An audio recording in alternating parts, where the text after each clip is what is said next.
It's time now for a look at what's grabbing headlines here in France, and we can say good morning to Clément Bonnereau. Hi, Clément. Now, you're starting out with Israel's airstrikes in Syria over the weekend. That's right, and we start with the front page of Libération and a photo of the Israeli jet which was shot down by Syrian air defences on Saturday. The headline reads, Israel, Syria, Iran.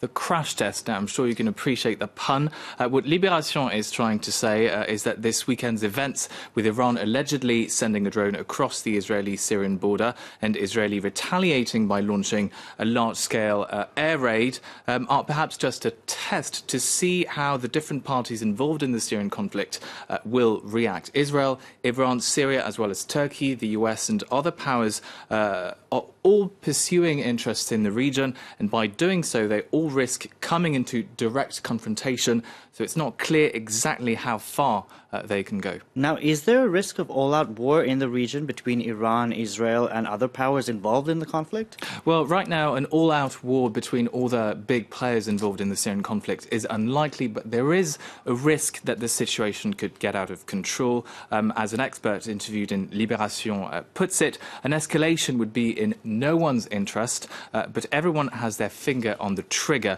So observers will definitely be keeping a close eye on the situation. As Iran continues to extend its influence in Syria, Israel is likely to become increasingly nervous.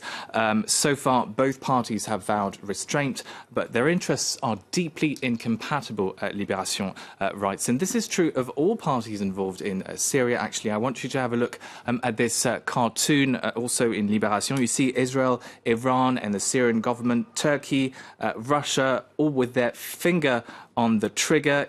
They're all eager to get their slice of the Syrian cake, if you will, and they're all taking advantage also of the Islamic State group's defeat in the country. Now, meanwhile, here in France, the former budget minister, Jérôme Cahuzac, goes on trial once again. Now, he was given a 3-year prison sentence for tax fraud and later appealed the court's ruling.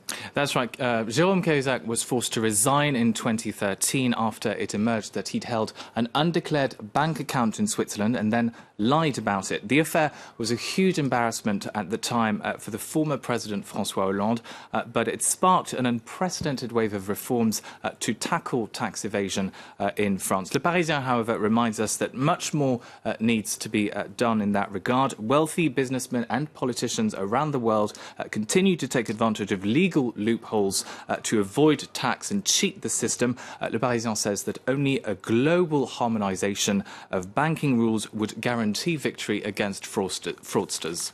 Now, in other news here in France, Emmanuel Macron announced he wants to reorganize Islam in France. What does that mean exactly? Well, it's not entirely clear. Macron says that he wants to move slowly on this, perhaps acknowledging that this is a very sensitive issue. He says that the aim of the consultation that he wants to launch is to lay the groundwork for the entire organisation of Islam in France.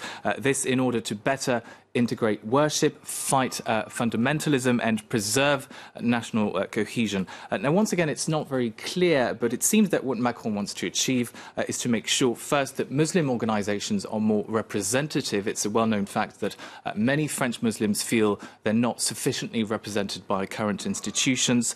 Another aim of the plan, Macron says, is to reduce the influence of Gulf countries, which have been accused of spreading a very conservative interpretation of Islam in the country. As the Huffington Post reminds us, though, Macron is not the first president to tackle the issue. Before him, Nicolas Sarkozy launched a national debate on national identity and immigration, which was blamed for stoking tensions in French society and fueling racism. And we end with some sports news now, and a first gold medal for France at the Winter Olympics underway in Pyeongchang. That's right. Perrine Lafont won France's first gold medal of the Games, beating the defending champion Justine Dufour-Lapointe to win the freestyle women's moguls. It was a lifelong dream for the 19-year-old. She's on the front page of L'Équipe. Congratulations to her. Indeed. Clément Bonnereau, thank you very much for that look at what's happening, grabbing the headlines here in France.